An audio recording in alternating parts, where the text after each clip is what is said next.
ఖచ్చితంగా ప్రతి ఒక్కరు మనసులో భగవద్గీత అంటే ఏంది అనేది చెప్పే విధానంగా ఇస్కాన్ పనిచేస్తుంది.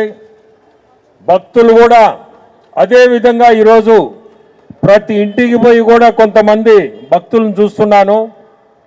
మనకి ఇప్పుడే స్వామి బోధించినట్టు నా ఇంటికి చాలాసార్లు వచ్చి స్వామి ఇదే బోధించి ఉన్నాడు, నేను పాటిస్తానని చెప్తా ఉన్నాను.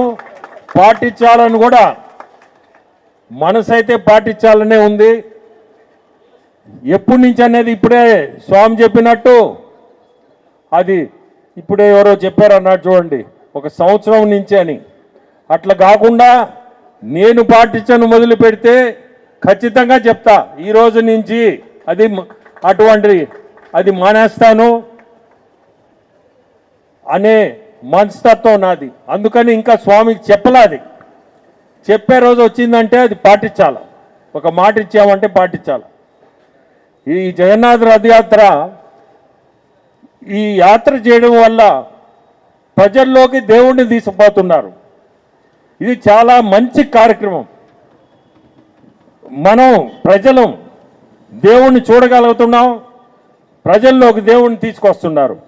ప్రతి ఒక్కరు కూడా దీన్ని మీ ఇంటికి పక్కనున్నోళ్ళు కానీ మీ ఎదురున్నోళ్ళు కానీ ప్రతి ఒక్కరికి కూడా మీ నోటితో ఈరోజు రథయాత్ర జగన్నాథ రథయాత్ర ఉంది జరగబోతుంది అని చెప్పి మీరందరూ కూడా ప్రతి ఒక్కరికి చెప్తే ప్రతి ఒక్కరు దీన్ని చూసి ఖచ్చితంగా సంతోషపడతారు. ఎందుకంటే చాలామందికి తెలీదు, మనము చాలా లిమిటెడ్గా జనాలకి తెలిసింది, కానీ ప్రజల్లో నోటితో చెప్పేది చాలా మంచిది. ప్రతి ఒక్కరు కూడా పక్కోడికి చెప్తే ఆ పక్కోడు ఇంకోరికి చెప్తుంటే ఈ రథయాత్ర పలానా టైం నుంచి స్టార్ట్ అవుద్ది, దేవుడు మన ఇంటి దగ్గరికి వస్తున్నాడు అనేది ఇది ఒక మంచి కార్యక్రమం. స్వామికి చెప్పాలా, చాలా మంచిది.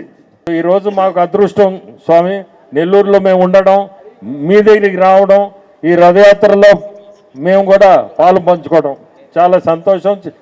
నెల్లూరులోనే కాదు ఎక్కడైనా ఇటువంటి భగవంతుని కార్యక్రమాలు ఉన్నాయి అంటే ఆయన ప్రభాకర్ రెడ్డి గారు నేనున్నాను అంటూ ముందుకొస్తారు.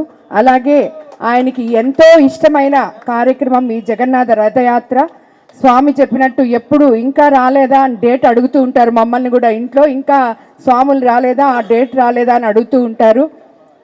సో అలాగా ఇటువంటి రథయాత్రలో నేను ఇప్పటి వరకు రాలేదు, ఇదే మొదటిసారి. ఇది నా అదృష్టంగా భావిస్తున్నాను ఈ రథయాత్రలో పాల్గొనడం. అదే కాకుండా ఇస్కాన్ వాళ్ళు ఎన్నో గొప్ప పనులు చేస్తుంటారు. అందులో అక్షయ పాత్ర ఒకటి. ఎంతోమంది పిల్లలకి శుచి శుభ్రతతో కూడిన భోజనాన్ని అన్నీ అందిస్తుంటారు. ఇటువంటి కార్యక్రమాలు ఇస్కాన్ ద్వారా అయితే ఖచ్చితంగా చాలా బాగా చేస్తారనే ఒక నమ్మకం ఉంది. మాధవ సేవే కాకుండా మానవ సేవ కూడా చేస్తున్న ఈ ఇస్కాన్ వాళ్ళకి నిజంగా స్వాములకి అందరికీ కూడా నా ధన్యవాదాలు తెలుపుకుంటున్నాను.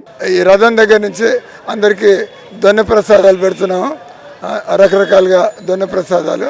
కానీ టీటీడీ కళ్యాణ మండపంలో అందరికీ డిన్నర్ జగన్నాథ్ ప్రసాదం ఉంటుంది. అక్కడ స్వాముల ఉపదేశాలు ఉంటాయి, సాంస్కృతిక కార్యక్రమం అందరికీ. అక్కడ ఎగ్జిబిషన్ కూడా పెట్టాము, గీతా ఎగ్జిబిషను, భాగవత ఎగ్జిబిషను, మహాభారత ఎగ్జిబిషను. అంటే ఇవి తెలుసుకోవడానికి, దానివల్ల వాళ్ళ పుస్తకాలు కొనుక్కొని వాళ్ళలో కూడా ఈ శ్రద్ధ తర్వాత సాధన అనేటువంటిది ప్రారంభం కావాలని మా ఆశ. Thank you to our MP sir and ma'am. So ఇది నాకు కూడా first arrangement ISKCON rally sir. So చాలా బందోబస్తు పెట్టాను, ట్రాఫిక్ అరేంజ్మెంట్స్ పెట్టాను. అండ్ చాలా like this is my wish that everybody should enjoy and do it like properly. And thank you.